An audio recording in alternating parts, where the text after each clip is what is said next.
Ingat, tidak harus pakai uang. Teman-teman, infak itu bentuknya materi ya. Dan Masya Allah, saking sayangnya Allah dengan kita, semua peluang infak di Ramadan itu dihadirkan. Silahkan cek, di luar Ramadan ada orang minta-minta di depan mata, belum tentu kita kasih. Saat Ramadan yang nggak kelihatan ada cari-cari, ada data berapa yatimnya, berapa miskinnya. Bahkan dihadirkan di masjid, ada yang jalan kotak, itu bukan mobil-mobilan, dorong sini, bukan, itu kotak infak. Anda bisa isi-isi, kalau tidak, alhamdulillah, doakan, ya Allah, berikan kesempatan untuk berinfak, berikan kesempatan pada yang lain, berikan kemuliaan di sini, jalan, indah, ayo hadirkan. Makanan bagi, boleh pakai makanan. Bukankah Nabi mengatakan, man fattara sha'iman, siapa yang bisa memberikan iftar pada orang puasa, walaupun dengan seteguk air atau sebiji kurma, maka dia mendapatkan pahala yang sama dengan yang puasa tanpa dikurangi sedikit pun. Kita hafal hadisnya. Barangkali Anda ke Baitul Ma'mur, dapurnya sudah ada, tapi isinya belum ada. Tidak harus pakai uang ya, ingat, tidak harus pakai uang. Infak itu boleh menggunakan segala hal yang berjenis materi sifatnya. Makanan itu bagian dari infak. Plus, pakaian bagian dari infak.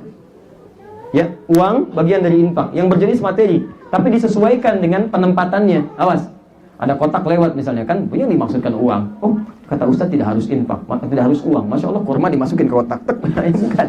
Kurma tempatnya di sana infaknya. Baik ya, makanan di sana, dan seterusnya. Jadi ini poinnya.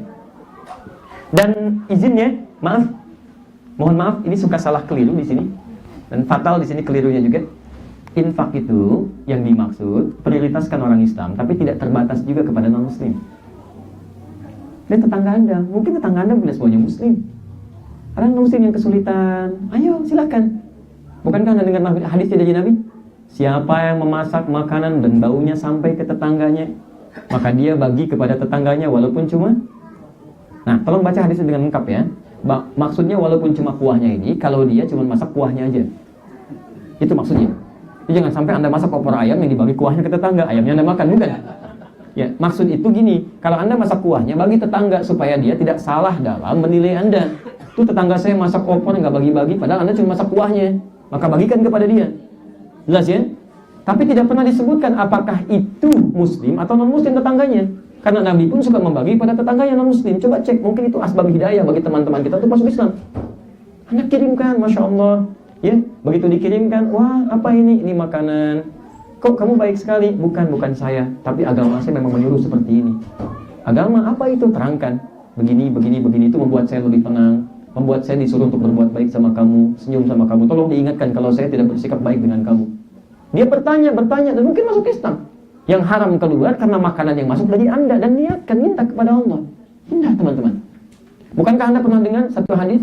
Jika seseorang punya tumbuhan, kemudian buahnya sampai ke tetangganya, maksudnya merambat begini, maka hukumnya hukum mustarak, bukan punya dia saja. Awas, hati-hati. Anda tanam apel, tanam jeruk, tanam macam-macam, buahnya ke tetangga begini, ke rumah tetangga, walaupun dia non-Muslim, maka ini hak bersama. Dan tolong jangan tunggu dia minta izin, sampaikan padanya. Ini kalau buah saya kepada Anda, ini Pak atau Ibu, ini nggak apa-apa, silahkan ambil aja, nikmati aja. Ini hak Bapak Ibu juga kok. Kok bisa begitu? Dari mana aturannya? Kan ini agama saya mengajarkan itu. Kita harus berbagi. Barangkali bukan cuma buahnya, mungkin mengotori Anda. Itu saya mohon maaf, silahkan. Kalau perlu saya pungut, kotornya saya pungut. Tapi buahnya silahkan, nggak perlu minta izin.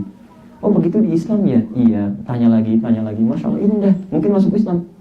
Besoknya ayam Anda main ke tempat dia. Masya Allah. Dia ambil, masak aja sendiri. Masya Allah.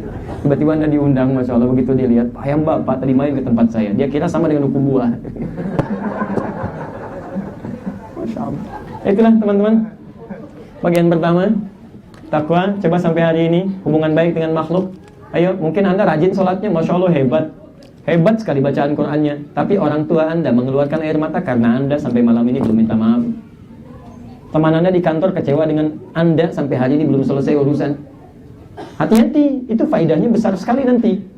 Bahkan dosanya luar biasa. Orang yang punya dosa dengan manusia, walaupun amalannya bagus ini, yang ritualnya, tapi ini belum selesai, ini akan diselesaikan oleh Allah di akhirat.